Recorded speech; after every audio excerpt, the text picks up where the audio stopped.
बिस्मिल्लाहिर्रहमानिर्रहीम। अस्सलाम वालेकुम नाज़रीन, मैं हूं सैयद अनवारुल हसन और आप देख रहे हैं प्रोग्राम सच के साथ पीटीवी न्यूज़ इस्लामाबाद स्टूडियो से। नाज़रीन, 3 दिन की हंगामा आराई के बाद कौमी असम्बली का आज पुरअमन माहौल में इजलास हुआ और जैसे अंग्रेजी में कहते हैं all is well that ends well. नहीं होना चाहिए था, लेकिन अब उम्मीद यही है, जैसे आज हमें बताया गया कि हुकूमत और अपोजिशन के दरमियान मामला तय पा गए हैं कि हाउस को खुश असलूबी के साथ आगे चलाना है। और ये भी खबर आई है कि एक पार्लिमानी कमेटी भी तश्कील दी गई है हुकूमत और अपोजिशन के सीनियर मेंबरान पर मबनी, जो देखेगी कि इस तरह के वाक़यात जो यकीनन पाकिस्तान की बैन अवी सतह पर भी और मुल्की सतह पर भी हजीमत का बायस बनते हैं, ऐसे वाक़यात ना हो कि, और ये भी देखा जाएगा कि जो स्पीकर के इख्तियारात हैं इसमें कैसे मजीद इजाफा किया जा सकता है।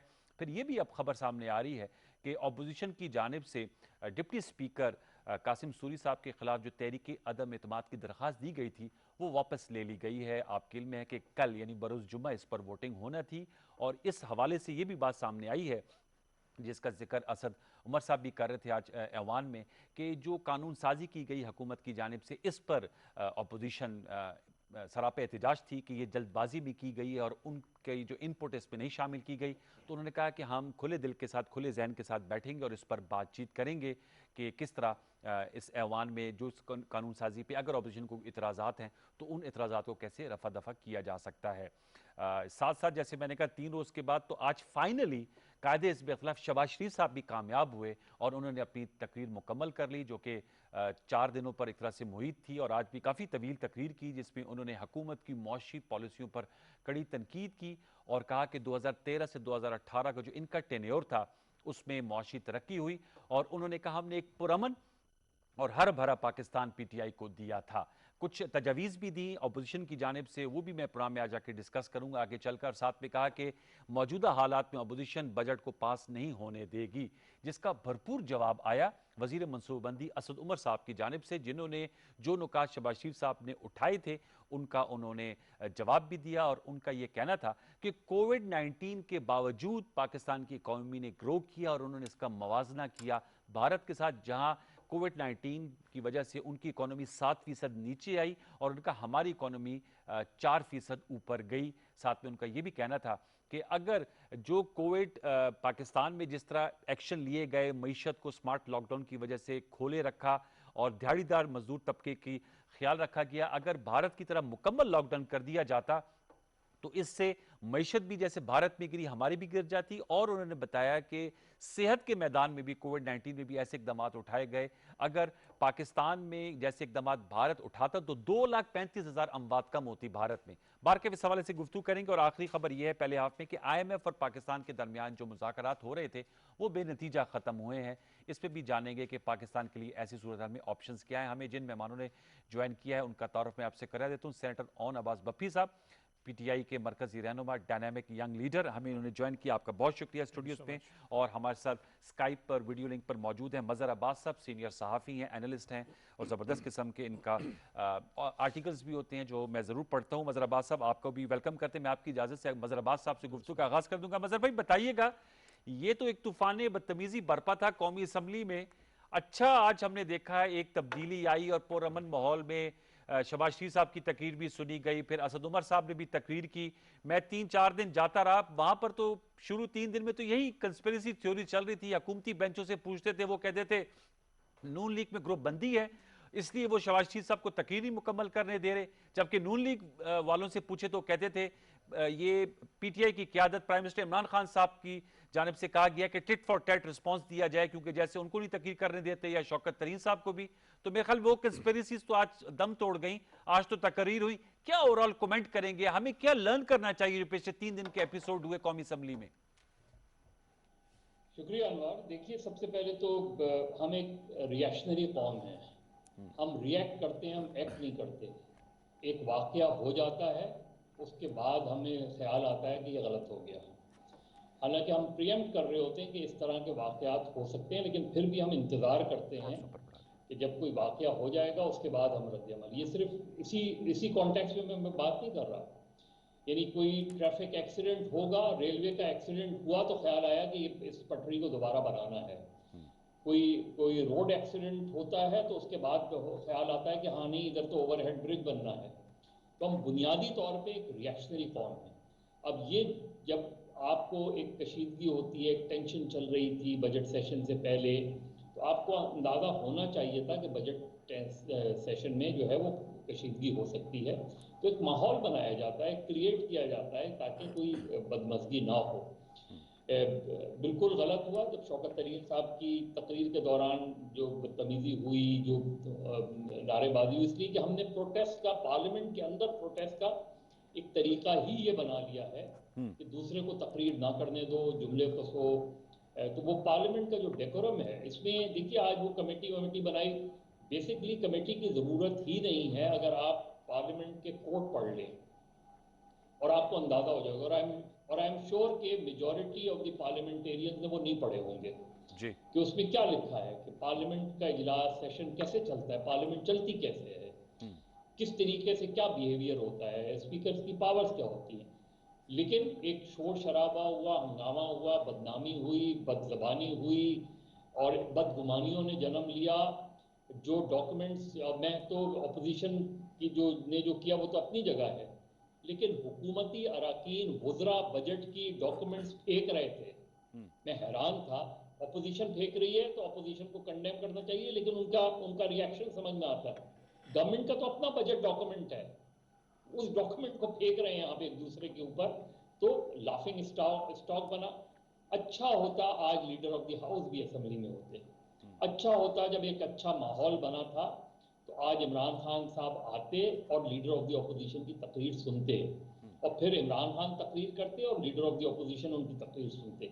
इस तरह माहौल, होपफुली आई होप कि कल या परसों में जब सेशन हो तो इमरान खान भी आके तकरीर करें और अपोजिशन उनकी तकरीर सुने, और इस माहौल को और बेहतर बनाने की ज़रूरत है। क्योंकि ये बाहर पार्लियामेंट के क्या होता है, वो टेंशन होती है टॉक शोज में एक दूसरे पे आप, हालांकि वो भी हमारे यहाँ बदकिस्मती से टॉक शोज में भी इस तरह की बिहेवियर, जिस तरह हमने देखा फिरदौस आशिक अवान और मंदोखेल के दरमियान हुआ, दोनों पार्टियों में से किसी एक पार्टी ने शो कॉज तक नहीं दिया।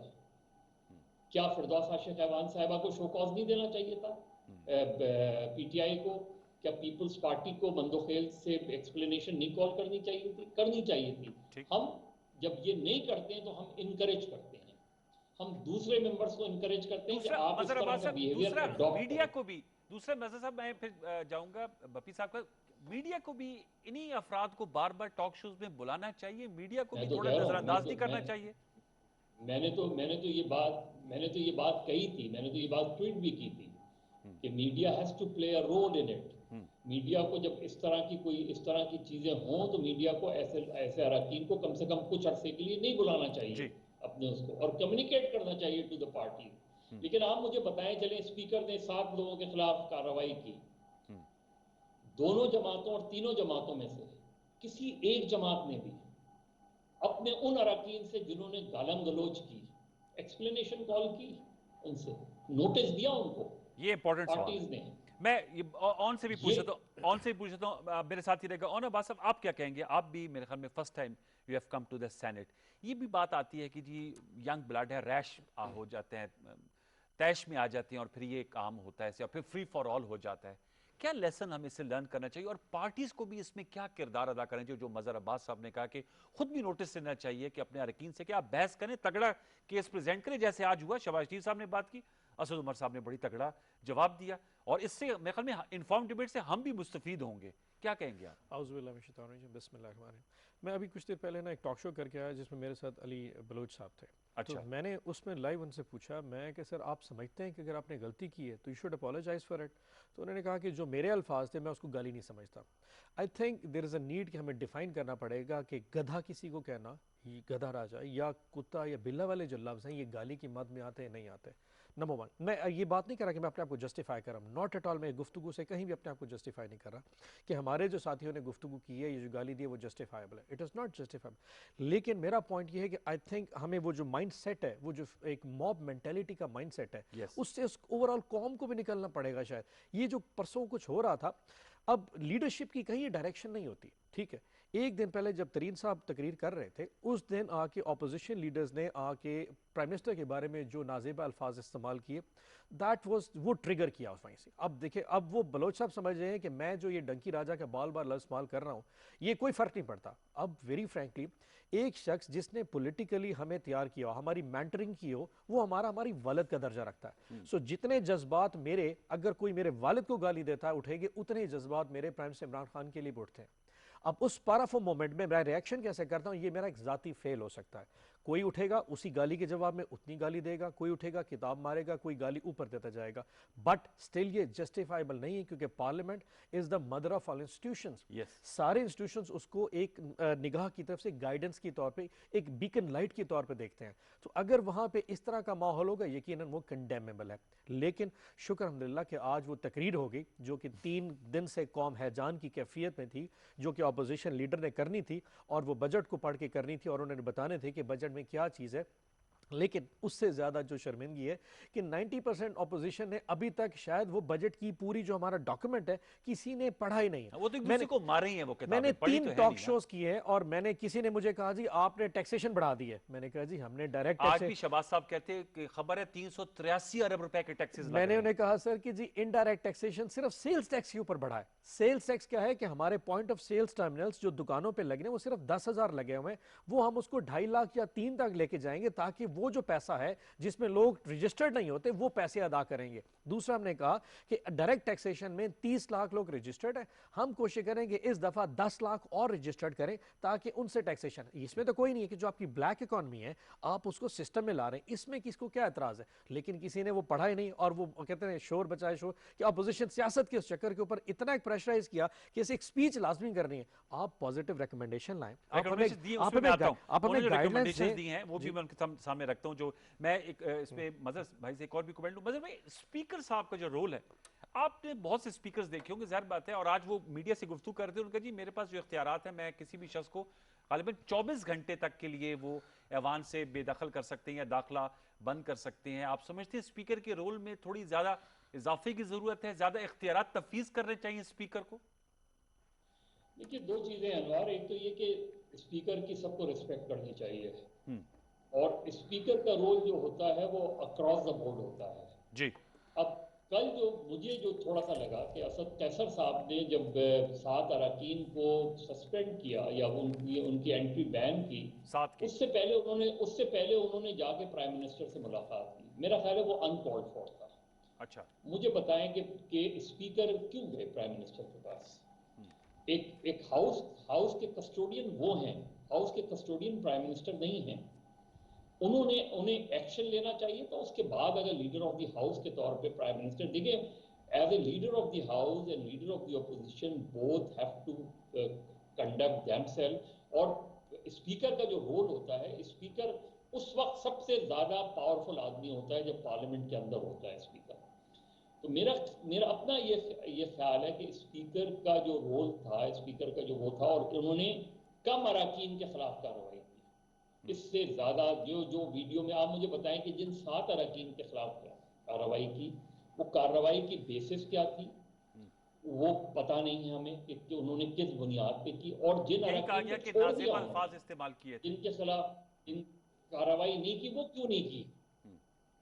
क्योंकि जितने भी अरकान थे, देखिए, मेरे लिहाज से गालम गलोच तो अपनी जगह खैर वो अनएक्सेप्टेबल होता है, लेकिन बजट डॉक्यूमेंट फेंकना, एक दूसरे को मारना भी अनएक्सेप्टेबल होना चाहिए एटलीस्ट। और ये मैंने लिखा भी है कि जिन लोगों ने बजट डॉक्यूमेंट उठा के फेंकी, उन्हें बजट पे तकरीर करने की इजाजत नहीं देनी चाहिए, क्योंकि जिसको डॉक्यूमेंट की इज्जत नहीं है, वो उसके ऊपर तकरीर कैसे कर सकता है? और इसको आप समझते हैं जो जी मजहर साहब कह रहे हैं, और आप समझते हैं मजहर साहब की बात को ऐड करते हुए कि इस मामले को यहीं खत्म हो जाना चाहिए, या आप समझते हैं कोई इसके साथ जरूर कोई ऐसी चीजें आनी चाहिए ताकि इस तरह के इवेंट दोबारा ना हो? क्योंकि आज मैं पढ़ रहा था गालिबन एक दिन में 4.5 करोड़ रुपए लागत आती है हमारे टैक्स पेयर मनी की, पार्लियामेंट के सेशन की, एक दिन की। बिल्कुल, क्योंकि उसमें बहुत सारे मुलाजमीन होते हैं, उनके वो तो 3 दिन में तो ये 12-13 करोड़ रुपए बन होता है। लेकिन ये देखिए, हर क्राइसिस में एक अपॉर्चुनिटी होती है, इसमें भी है।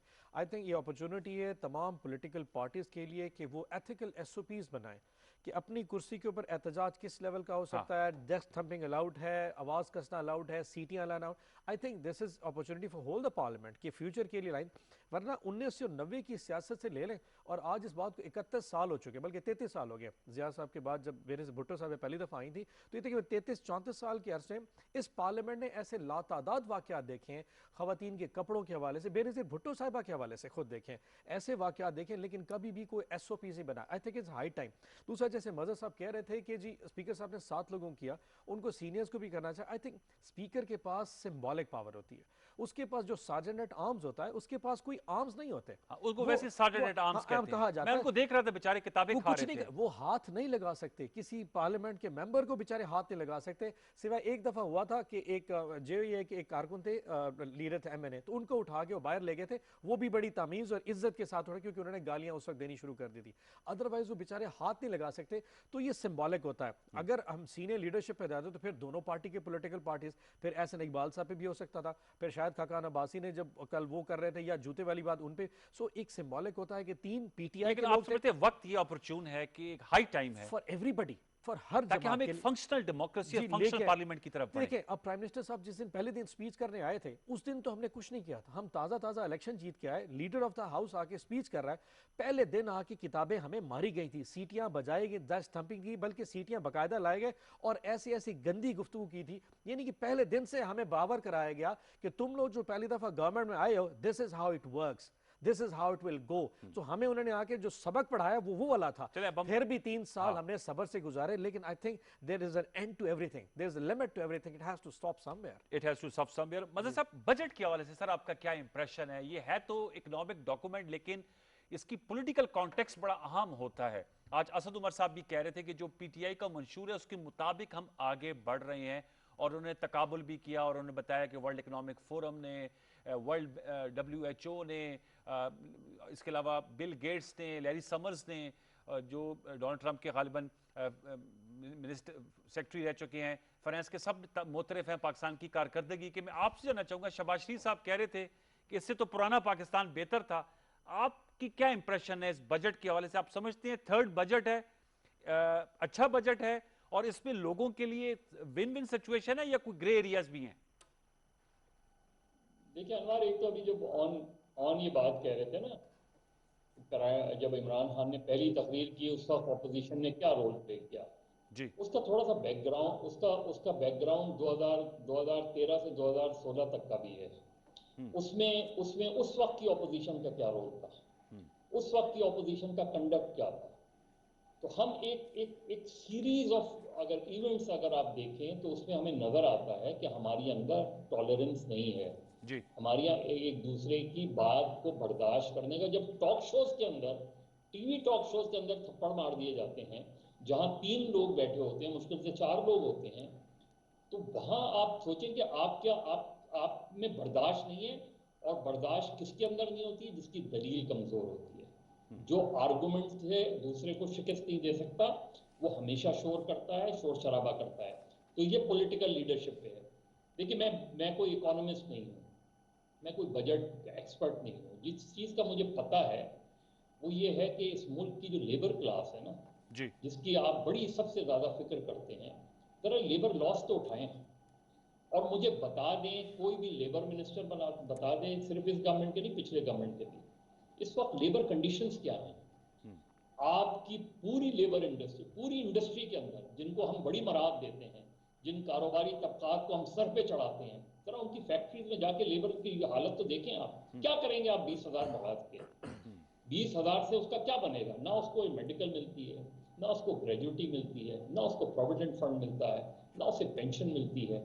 आप इंडस्ट्री का हाल तो देखें, फिर मुझे बताएं कि गवर्नमेंट सेक्टर्स में तो नौकरियां और नौकरियों की अपॉर्चुनिटीज कम से कम होती जा रही है।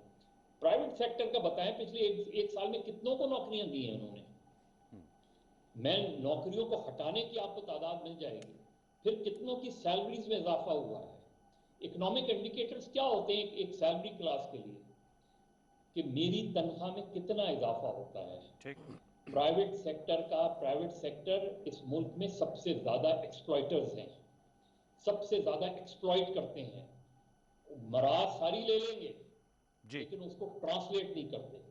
मैं चैलेंज करता हूं लेबर मिनिस्टर को, ऑन जाए मालूम कर लें कि पाकिस्तान की इंडस्ट्रीज की फैक्ट्रीज में इस वक्त लेबर कंडीशंस क्या हैं। हम अपनी इंडस्ट्री की बात कर सकते हैं, 80% लोग ठेकेदारी सिस्टम पे काम कर रहे हैं, मीडिया में रेगुलर एम्प्लॉय नहीं है आप उसके, आपको थर्ड पार्टी कॉन्ट्रैक्ट मिलता है। लेबर लॉज, लेबर कोर्ट्स उठा के देख लें, जहां एक हफ्ते में फैसला होना चाहिए कानून के साथ सालों रुल जाता है वो। तो ये जब तक आप इसको बेहतर नहीं करेंगे, उस वक्त तक आम आदमी की सतह पे, सैलरीड क्लास की सतह पे उसको कोई फायदा होने नहीं जा रहा। ये इंपॉर्टेंट मैं पॉइंट तो है इसको जी। एज कंपेयर, हाँ, ये ऑन इस पे आप जरूर बताएगा, क्योंकि आप बैतुल माल को भी आपने हेड किया है। कम से कम उजरत 20,000 रुपए माहाना मुकर्रर की। आज शहबाज शरीफ साहब ने तजवीज़ दी है इसको 25,000 होना चाहिए। लेकिन जैसे मजहर साहब कह रहे हैं कि मेरी भी ऐसे नॉलेज में लोग हैं जिनको जो 20,000 मुकर्रर करते हैं वो भी नहीं मिलते। इसको इंश्योर कैसे किया जाएगा? इसकी दो कॉनोटेशन है। नंबर वन कि जो शहबाज शरीफ साहब कह रहे थे या सिंध गवर्नमेंट ने किया, हाँ। देखिए पॉलिटिकल गेम करना बड़ा आसान है कि पंजाब गवर्नमेंट ने कहा कि 1800 रुपये मन गंदम रखते हैं, उन्होंने कहा जी 2000 हो जाए। अब पैसे किसने अदा करने हैं? फेडरल ने अदा करने हैं, क्योंकि सिंध की अपनी रेवेन्यू कलेक्शन तकरीबन ना होने के बराबर है। दो वो कहते ज़रूर है कि बैरी वहाँ पे जो ड्राई पोर्ट पे उनकी कलेक्शन उनका राइट बनता है। इसी तरह जब पंजाब ने या फेडरल ने कहा हम 20,000 करते हैं 25,000, तो रेवेन्यू कहाँ से आएगा? देखिए आपने अपनी जेब देखनी है और फिर एक्सपेंसेस करने हैं। ये तो नहीं हो सकता ना कि आप ऐलान कर दें और उसके बाद की जेब अदा करने को पैसे नहीं। मिनिमम वेज का कॉन्सेप्ट ये है कि अगर आप बिजनेसेस को मजबूर कर देंगे कि वो 25,000 देना शुरू कर देंगे, तो क्या वो कारोबारी वायबल रहेगा? अगर नहीं रहेगा तो फिर क्या करेगा? वो अंडर इनवॉइसिंग करेगा, वो देगा 16,000 या देगा 18,000 और दिखाएगा 20,000 या 25,000। सो यू डोंट वांट कि वो अंडर द कफ चीजों को छुपाना शुरू कर दें। It has to be gradual. लेकिन क्या 20,000 जो मुकर्रर की वो मिलेगी, उसमें अंडर इनवॉइसिंग नहीं होगी? देखिए अब ये जो अब लोग होते हैं ना इस तरह की सोसाइटी में, उनके ऊपर सबके ऊपर नजर नहीं रखी जा सकती। आप क्या कर सकते हैं कि आप इकोनॉमिक इंडिकेटर्स को स्ट्रांग कर दें। मिसाल के तौर पे कि अगर आज इस्लामाबाद में आपकी तनख्वाह बढ़ गई है, फॉर एग्जांपल 10% बढ़ गई, तो आप समझते हैं आपकी जेब में 20,000 फालतू आ गया, तो आप कहें यार मुझे ये ड्राइवर जो है ना ये ठीक नहीं गाड़ी, मुझे अच्छा ड्राइवर चाहिए, तो या ये जो मेरा ड्राइवर ये दौड़ जाएगा, आप इसकी 2,000 तनख्वाह बढ़ा दो। This is how it works कि आपकी जब जेब है तो उसकी डिमांड ड्रिवन, नहीं तो वो आपको ड्राइवर छोड़ के चला जाएगा, वो किसी और के पास जाए जहां उसको पैसे ज्यादा मिलेंगे। This is how it works कि लोगों के पास जो ह्यूमन रिसोर्स है, अगर वो उसको प्रॉपर तनख्वाह नहीं देंगे तो वो स्टार्ट मूविंग ऑन। अगर इंडस्ट्री ज्यादा खुलेगी, अगर किसी फैक्ट्री में कोई कारोबार 20,000 नहीं दे रहा, तो उसको पता है साथ वाली फैक्ट्री चल गई है, अब उसका कारोबार चला, मैं उसको पैसे दूं। सो पाकिस्तान में जो इकोनॉमिक एक्टिविटी आई है, जिसकी वजह से ओवरऑल एक इन्फ्लुएंस, एक पैसे की जो मूवमेंट स्टार्ट हुई है, वो मजबूर करेगी लोगों को उनकी एचआर के मुताबिक। अदरवाइज गवर्नमेंट, फॉर एग्जांपल इस वक्त पाकिस्तान में जो दुकानें हैं वो 30 लाख दुकानें हैं, उसमें से 30 लाख में से शायद 29 लाख रजिस्टर्ड ही नहीं है हमारे पास, उनका कोई टैक्स का निजाम नहीं, कुछ नहीं पता वो कितना कमाते हैं कितना भरते हैं। पहली दफा गवर्नमेंट ने कहा कि जी पॉइंट ऑफ सेल टर्मिनल लगाएंगे, सिर्फ 10,000 सेल टर्मिनल लगे हुए हैं। हमने टारगेट मुकर्रर किया हम 5 लाख पे ले जाएंगे, ताकि हमें पता हो इनके पास बंदे कितने हैं, ये कमाते कितने हैं, वो सारा ब्लैक मनी है। सो ये इकोनॉमिक एक्टिविटी को स्लोली स्लोली लेके चलना पड़ेगा, ताकि लोग आपके नेट में आए और फिर वो टैक्सेस पे करें, और इकोनॉमिक एक्टिविटी बढ़ने की वजह से लोग अपनी एचआर को रिटेंशन में फिर पैसे बढ़ाना शुरू। गवर्नमेंट कितना की इंश्योर कर सकते? अब मैं मानता हूं मजहब भाई ठीक कह रहे हैं कि लेबर कोर्ट्स काम नहीं कर रहे, तो ओवरऑल सिस्टम में प्रॉब्लम तो हर जगह पे है, लेकिन वो इकोनॉमिक एक्टिविटी से बढ़ेगा। अब गवर्नमेंट की कितना प्रेशर है, इतने बड़े सिस्टम में कितनी माइक्रो मैनेजमेंट हो सकती है, इट्स अ टफ कॉल। मजहर बस ये जरूर मुझे बताइएगा, आज असद उमर साहब ने तकरीर की, ये जाहिर बात है अपोजिशन तो इस पर उनकी बात थी और वो इस बात नुक्ते को हैमर करते थे कि इनसे मईशत नहीं चल रही। ये पॉलिटिकल टॉक शोज में आप लोगों के तज्जियों में सवालात उठाए जाते थे और आज वो कहते थे कि जी इनएक्सपीरियंस्ड है, इनकॉम्पिटेंट है। ये जो फील गुड फैक्टर आ गया है और अब ये है कि जी हमारा इकोनॉमिक ग्रोथ रेट 4 हो गया है, और असद उमर साहब कह रहे थे कि किसानों को जो है वो पैसे ज़्यादा जा रहे हैं। 1700 अरब रुपए 3 सालों में जो हमारी रूरल इकोनॉमी में गए, नून लीग के दौर में 350 अरब रुपए गए थे। फिर उन्होंने कहा कि हमारी मैन्युफैक्चरिंग में इजाफा हो रहा है, तरसीलात ज़र समुद्र भर पाकिस्तानी हम पर बिलीव कर रहे हैं, एतमाद कर रहे हैं, और 27 अरब डॉलर उन्होंने भेज दिए। तो मैं ये टर्न अराउंड जो हुआ है इस पर आपका क्या एनालिसिस है? आज तो जो कॉन्फिडेंस के साथ गुफ्तगू कर रहे थे और कहते जी हम तो 3 साल काम करते रहे, ये कहते रहे कि हम कर नहीं पाएंगे, और अब नताइज सामने हैं तो ये घबराहट का शिकार हैं कि कैसे टर्न अराउंड हुआ है। देखो मैं तो अनवार मैं हमेशा उसी तरह सोचता हूँ।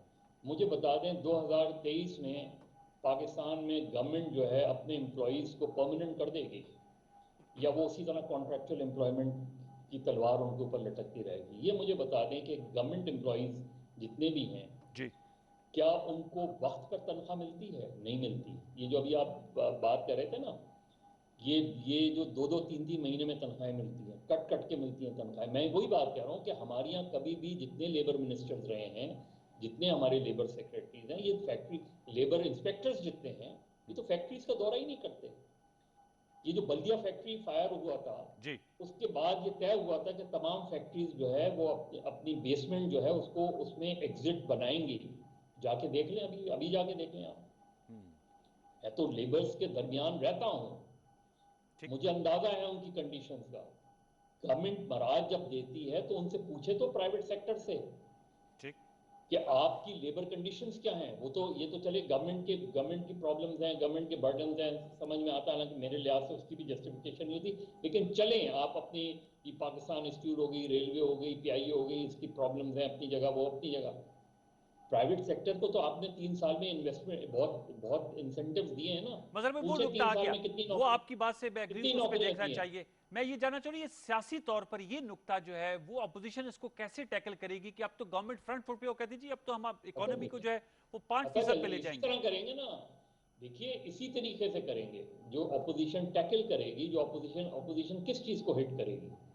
क्या जो दवाओं की कीमतें हैं, क्या वो नीचे आएंगी?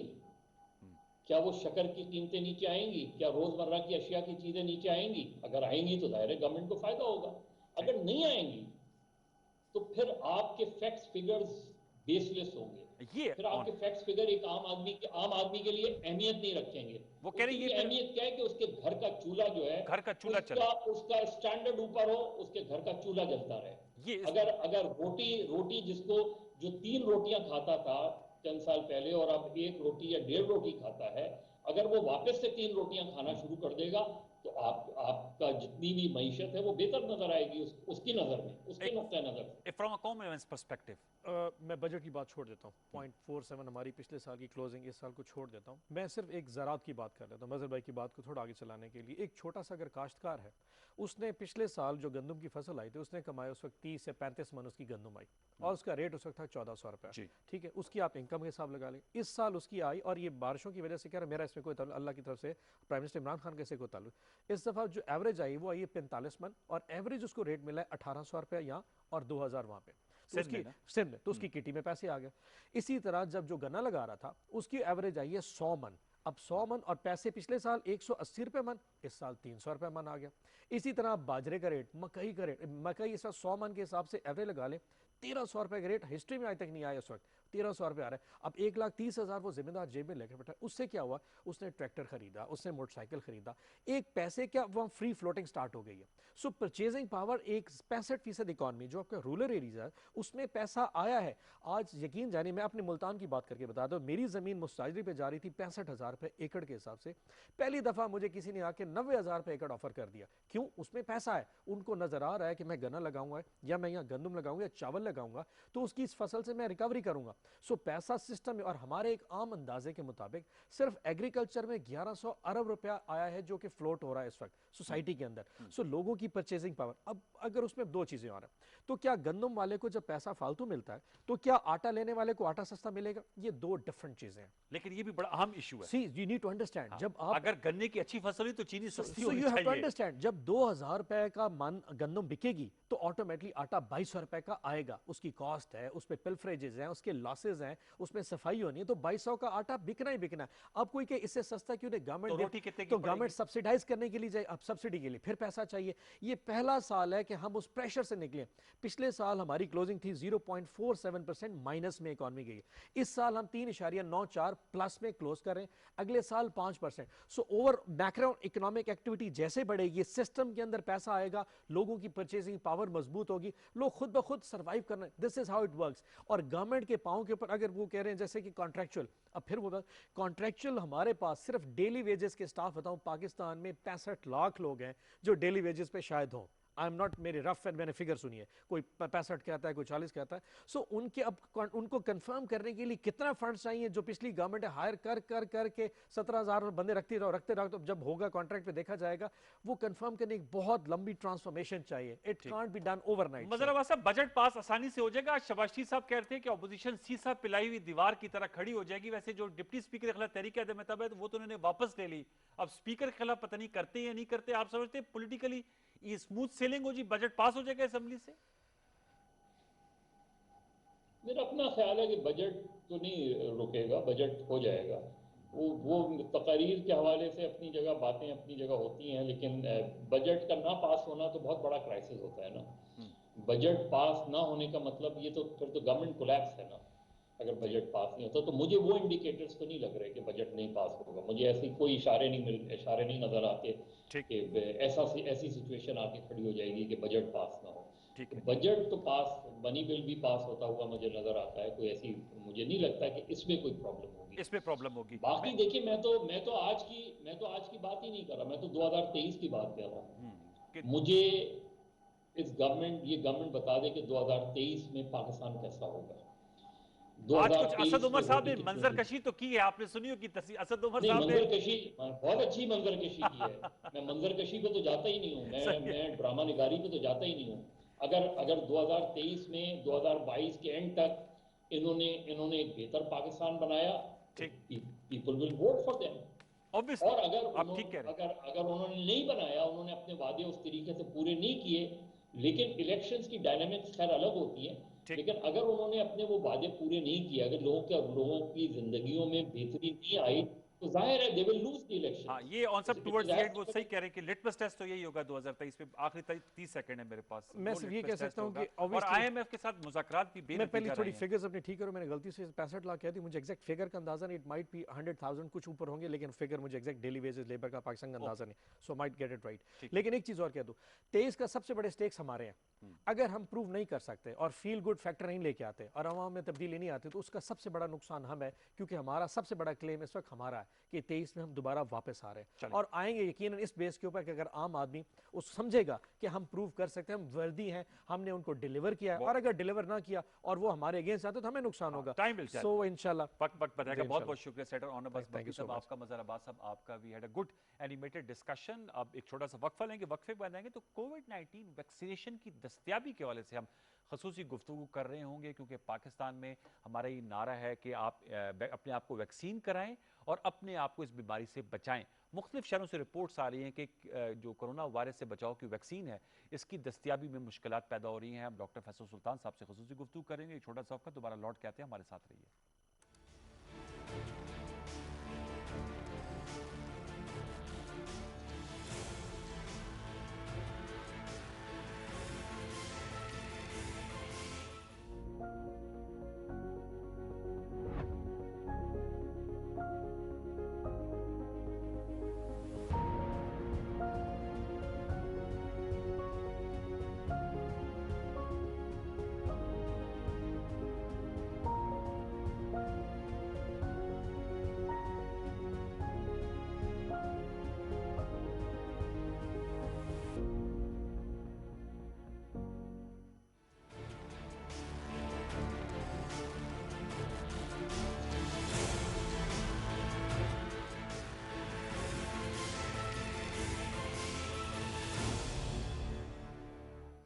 Welcome back viewers. हमें ज्वाइन किया है बजरिया स्काइप डॉक्टर फैसल सुल्तान साहब ने, वज़ीर आज़म के मामले खसूसी बराए सेहत। डॉक्टर साहब बहुत शुक्रिया, आपने प्रोग्राम सच के साथ के लिए वक्त निकाला। सर बताइएगा, अब मुख्तलिफ शहरों से खबरें आ रही हैं कि आवाम तो अब मुतहरक हो गई है, आप लोगों ने वैक्सीनेशन का एक पैगाम भी दिया था और ज़ाहिर बात है बचाव का यही तरीका है, लेकिन एक पुरानी कैफियत है इसकी दस्तयाबी के हवाले से।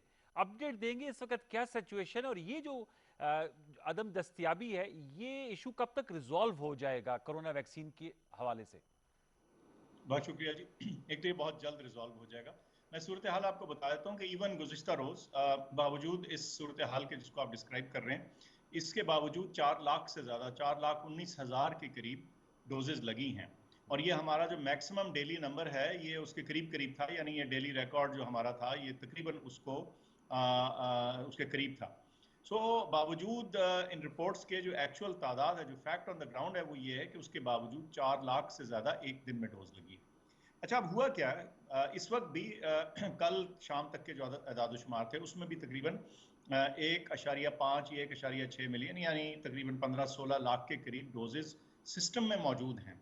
लेकिन चूंकि 2000 वैक्सीनेशन सेंटर्स हैं मुल्क भर में, तो ये ऐन मुमकिन है कि किसी एक सेंटर के ऊपर या 2 या 8 या 10 मुख्तलिफ जगहों पे कुछ कमी वाक़ हो। खास तौर पे अगर किसी एक सेंटर पे ज़्यादा रश पड़े तो हो सकता है कि वहाँ स्टॉक आउट हो जाए।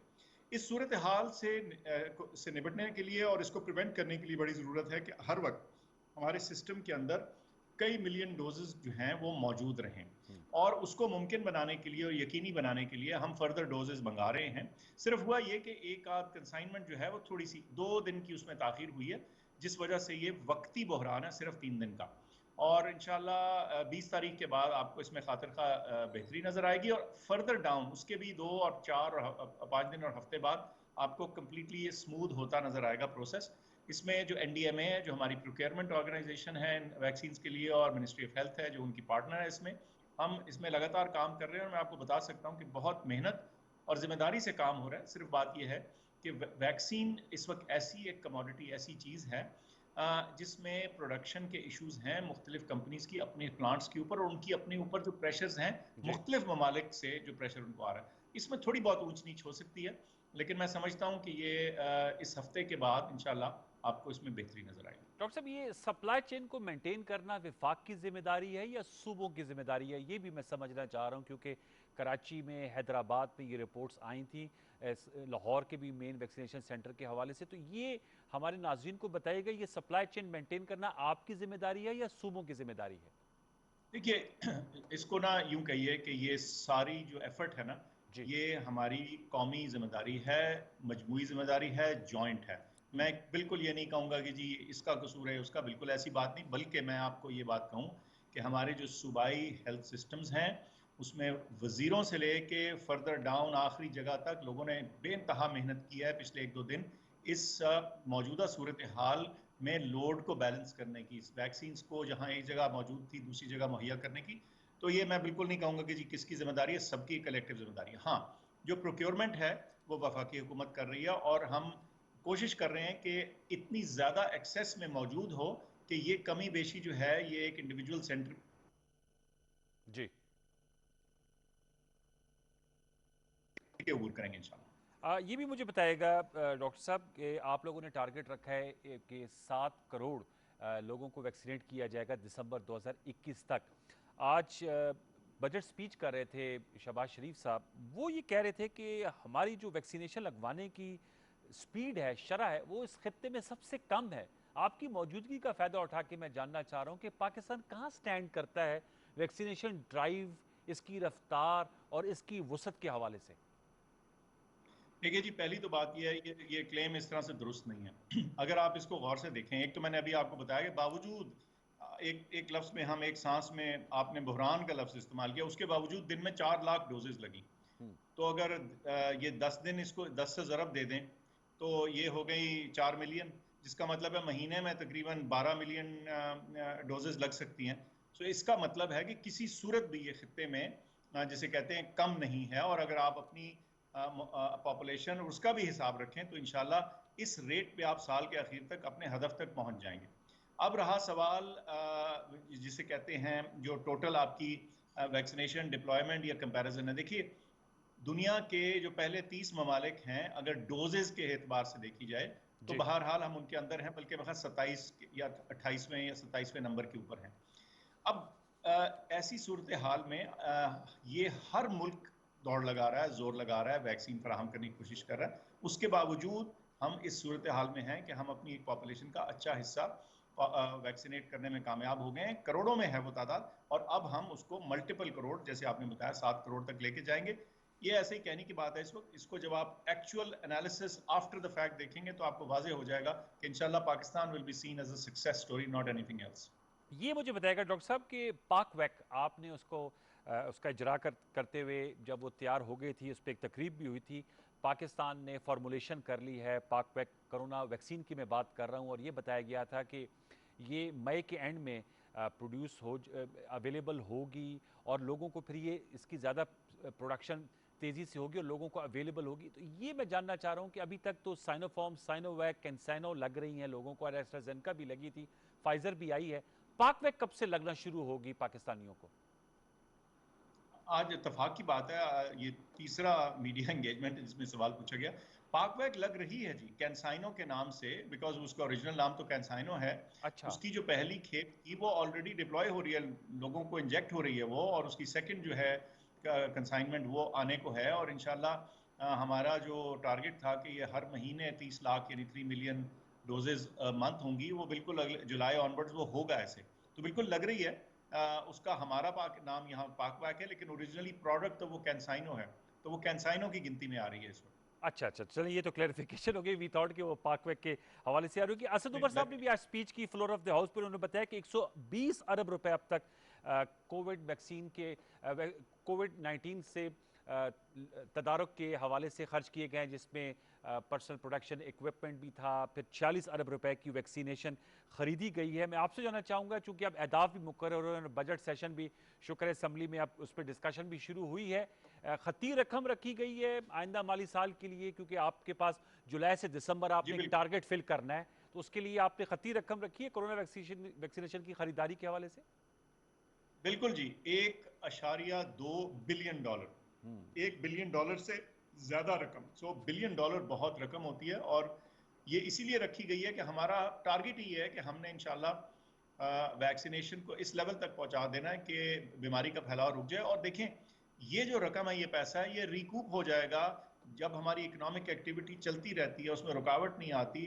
तो इंशाल्लाह ये रकम जो है ये इससे ये बिल्कुल पूरी हो जाएगी। इवन यानी ये जो किया हुआ खर्चा है ये आपको वर्थ इट होगा करना।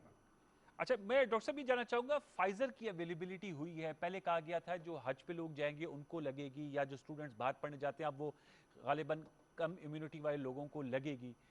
थोड़ा सा इस हवाले से ज़रा बताएंगे, लोगों के जहनों में तजस्सुस है कि उसके लिए क्या तरीक़ेकार होगा कि जो लो इम्यूनिटी वाले लोग हैं उनकी निशानदही कैसे की जाएगी, किन बेसिस पे किन को लग सकती है, फर्स्ट कम फर्स्ट बेसिस पे होगा, क्या तरीक़ेकार होगा? और थोड़ा सा, चूँकि मेरे खुद भी मुशाहिदे में हम लोगों से इंटरेक्ट करते रहते हैं, आपका जो पहले तो सिस्टम बड़ा ज़बरदस्त काम कर रहा था 111166 का, जिनको फर्स्ट डोज लगी उनको सेकंड डोज आई, उसमें भी थोड़ा सा कोई इश्यूज आ रहे हैं। अब जब लोग वैक्सीनेट कराते हैं अब उनको कागज़ पे लिख के दे दिया जाता है कि ये पहली डोज है, 21 दिन बाद आना तो दूसरी आपको लग जाएगी।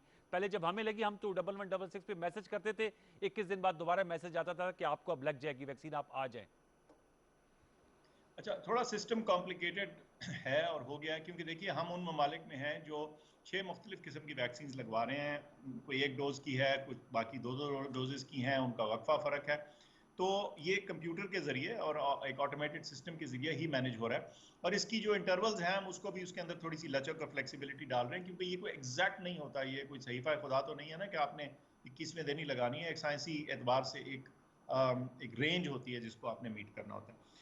तो ये चीज़ सॉर्ट आउट हो रही है, कुछ हो जाएगी। इसमें अगर कोई थोड़ा बहुत ऊंच नीच होती है तो मैं फिर भी याद दहानी करा दूं कि अगर 21वां दिन आपका लिखा हुआ है तो बिल्कुल ऐसी कोई बात नहीं, 22वें दिन भी लग सकती है, 50वें दिन भी लग सकती है, और कोई इतना बड़ा ये मसला नहीं है, सो लॉन्ग एज आप दोनों डोजेज लगवा लें। फाइजर के बारे में बता दूं कि जो फिलहाल सूरत हाल है वो ये है कि चूंकि ये कोवैक्स के थ्रू आई थी, तो ये हम स्पेशल डिप्लॉयमेंट इसकी सिर्फ ट्रैवलर्स वगैरह के लिए नहीं कर सकते थे।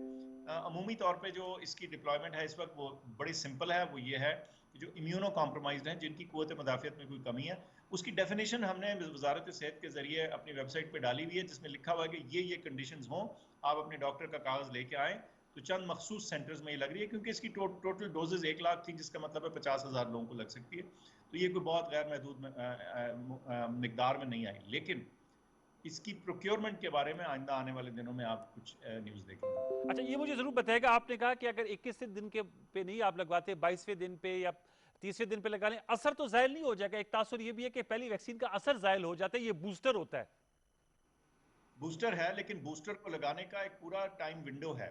सो ऐसे नहीं है कि आपने 21वें दिन एग्जैक्ट नहीं लगाई तो कुछ हो जाएगा। आप 25वें, 30वें, 50वें दिन 5, 6, 7 हफ्ते का एक गैप होता है जिसमें ये लग जाए तो बूस्टर अपना काम दिखा देता है। बल्कि देखिए, आप ये देखिए कि एस्ट्राजेनेका के केस में बरतानिया ने क्या किया, उन्होंने ये फैसला किया कि ज़्यादा बेहतर और ज़रूरी है कि ज़्यादा लोगों को चाहे 1-1 डोज लग जाए, लेकिन ज़्यादा लोगों को लग जाए, उससे बीमारी के फैलाव में रुकावट आएगी।